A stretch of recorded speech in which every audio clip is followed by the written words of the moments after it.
Middlesex got back to winning ways in the Royal London One Day Cup, defeating Glamorgan by 16 runs in a tight game at Radlett. Batting first on a green-tinged pitch, Middlesex lost Nick Gubbins' LBW to Marchant de Long in the game's 5th over, with a dozen runs on the board. And the score became 31 for 2 in the 8th when Nick Compton went fishing and was taken behind off Michael Hogan for 11.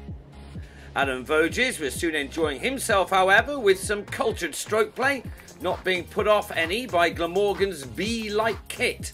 The Australian played his shots all around the wicket, as did David Milan, driving beautifully through the covers on more than one occasion on his way to a very nicely compiled half-century. That arrived in the 19th over, the same one in which Middlesex brought up their 100, Milan needing 53 balls to reach his 50, from which he'd struck 8 fours. Alas, he was out 3 balls later, undone by Colin Ingram's flipper, which brought an end to a fine partnership of 70. John Simpson followed in the next over, judged not to have got his front pad outside of off stump to be LBW to Kyron Carlson. Voges and James Franklin added 22 runs for the 5th wicket, but then the former on 40 was another leg before victim, this time to Ingram, while Ryan Higgins gave the leg spinner his 3rd wicket, pulling him firmly to Craig Mesheder at mid-on. That had Middlesex in some trouble on 136 for 6, only just past the halfway point of the innings. It was left to Franklin and Toby Rowland-Jones to stick it out for as long as they could.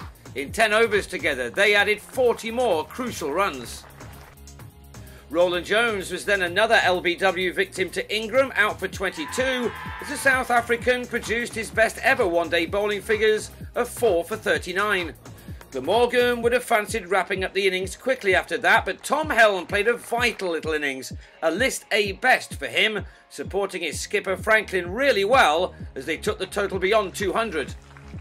Franklin's knock was largely watchful, as it had to be, with his 50 occupying 70 deliveries and including just the 2 boundaries. His decision to take a 2 to be able to raise his bat paid off, just. But 2 balls later, he lost Helm for 25, a top-edge pull held by Anna Donald. Franklin fell soon afterwards for 54 before Stephen Finn chanced his arm to be out for 11. Middlesex dismissed for 243 with 8 balls unused. That was a competitive total on this surface, even though it by no means looked like it, as Jacques Rudolph and David Lloyd got their side off to a flyer in reply, with boundaries coming thick and fast off the opening attack of Rowland-Jones and Helm. The 2 opening batsmen knocked off 50 of the runs in comfort, taking only 9 overs to do that. It was the introduction of Finn which changed things. With his 8th ball, he had Rudolph held at slip by Voges for 35. But the Welshmen still looked as if they would make light work of the target on offer, with Lloyd hitting the first 6 of the match. The opener appeared to be enjoying the bowling of England man Finn as he approached his 50, bringing up his side's 100 after 19 overs. But on 48, Lloyd had a nibble at this ball from Finn and nicked off with a score on 104 for 2. Will Bragg followed in Finn's next over, the big man taking an excellent return catch, Bragg gone for 21. 2 balls later and Finn had a 4th, his 3rd wicket in 9 deliveries in which he didn't concede a run, Carlson driving too early to give Simpson another catch behind. Rowland-Jones then joined the party, bounce and movement off the pitch seeing Donald chip to Gubbins at mid-wicket. 4 wickets had now fallen for 5 runs in the space of 25 balls, and it was now left to Ingram to see if he could add runs to his earlier wickets. Well supported by Chris Cook, Ingram was bringing his side back into this contest, these 2 taking the total to 174, when Cook on 24 was undone by a peach from Helm, who just a couple of deliveries later had also got shot of Mesheder, a poor shot, finding Milan.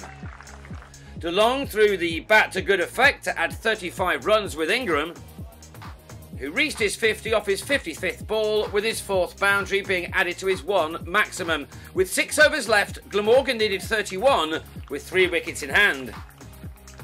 A nail-biter seemed likely, but instead Higgins wrapped things up. He held on well off his own bowling to remove De Long. Then, crucially, he had Ingram held off a steepler, Gubbins the man to watch the ball all the way into his hands.